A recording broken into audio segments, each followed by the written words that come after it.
If you saw the title of this video and thought to yourself, now what the hell does any of that mean? None of these words are in the Bible. Then, I'm sorry. If you don't know by now, then it's basically impossible to explain. But I'll try anyway. My TikTok For You page has been overrun by videos of people doing Minecraft parkour, which is nothing new. These videos are usually accompanied by a text-to-speech program, reading Reddit Am I the Asshole posts.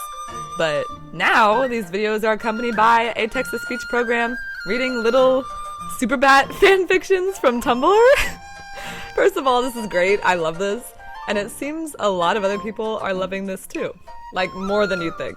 I texted my brother and asked if he gets these TikToks, expecting him to be like, no, what are you talking about? But instead he said, yeah, I've gotten a few. I'm not even like a Superbat girly or anything. I am a DC girly, and I can recognize their chemistry in certain situations, but I've never like dove into the ship until now. So, the question is, why the hell is this happening, and why the hell is it happening right now? So first, why people like this ship? So the dynamic of one person who is very good at hiding his emotions and doesn't open himself up to people emotionally, X the one person who can see right through him, in this case, literally and figuratively. I mean, we see this all the time and it's always adorable, and Superbat is kind of the epitome of this dynamic, you know, if you really think about it. Another reason is you can have a lot of fun with their secret identities. These can range from miraculous style love squares, like Bruce x Superman, Clark x Batman, Bruce x Clark, Batman x Superman, you know what I mean? And it could also just be fun little hijinks involving Bruce or Clark fucking with the Justice League, their kids, the public, or even with each other because they know each other's identities, but no one else does. The little fanfics are never anything super dramatic. They're always just putting these characters in sitcom-esque misunderstanding style situations. Another reason, I think, is that these are two very popular characters who everyone knows. Arguably the most well-known characters ever.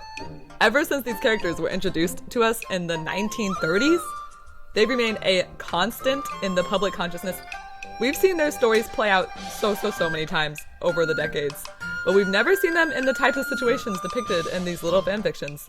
Also, they are two of the biggest ever role models for straight men, so it's extra funny to ship them. It's as I said, it's just for fun. The men in these fandoms can argue about who solos who in a fight, but the girls say, why would they fight? They're in love. I kind of see this in the same vein as shipping Gojo and Cinderella or whatever it was.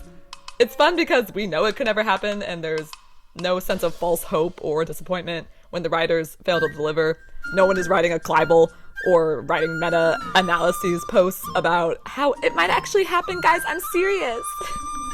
So why did this happen now, is the next question.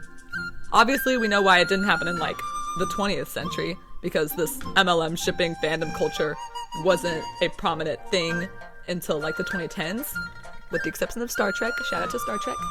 But why is this happening in 2024? I think, and this is just my opinion, but I think it's because 2023 was, like, the year of superhero movie fatigue. Everyone was making YouTube video essays upon YouTube video essay titled something like, how the MCU fell off, the fall of superhero movies, top 10 flops of the year, and they're all superhero movies. The summary of these videos is basically, everyone got tired of watching the same old movie 1,000 times over. Then Superbat comes in, and this is like the biggest and mixed change up that could possibly happen. The second thing that seems to be happening in Hollywood these days is that we are seemingly in a rom-com recession. I think if I looked up the actual statistics about the production of rom-coms, then I might be proven wrong, but as it stands, it feels like there aren't a whole lot of these low-budget romantic comedies, like How to Lose a Guy in 10 Days, 13 Going on 30, The Proposal, etc. People are really starting to miss these, you know? So people are making their own little rom-com plots, but with two of the most popular comic book heroes ever. Am I saying that DC and Warner Brothers should invest in making a low-budget, early 2000s style rom-com starring Batman and Superman? Maybe? I mean, what they're doing now surely isn't working. Let's give it a shot, you know? Anyway, if you clicked on this video and made it this far, thanks. I just wanted to say something about this because I thought it'd be a lot of fun to analyze before it faded into irrelevancy, which will probably happen like next week. Please add the discussion in the comments. I want to see what the rest of the internet thinks about this. Or maybe I really am the only person in the world besides my brother who is getting these TikToks. To close off, I'll say, I think one day we will get the ultimate Minecraft parkour TikTok that is obviously Minecraft parkour on the top half of the screen. And the bottom half of the screen is Peter Griffin playing with slime while reading out a Reddit Am I the Asshole post written from the perspective of Batman about his boyfriend Superman. Like, am I the asshole for not telling my boyfriend that I have formulated several contingency plans to subdue him in the event that an evil version of him one day attacks?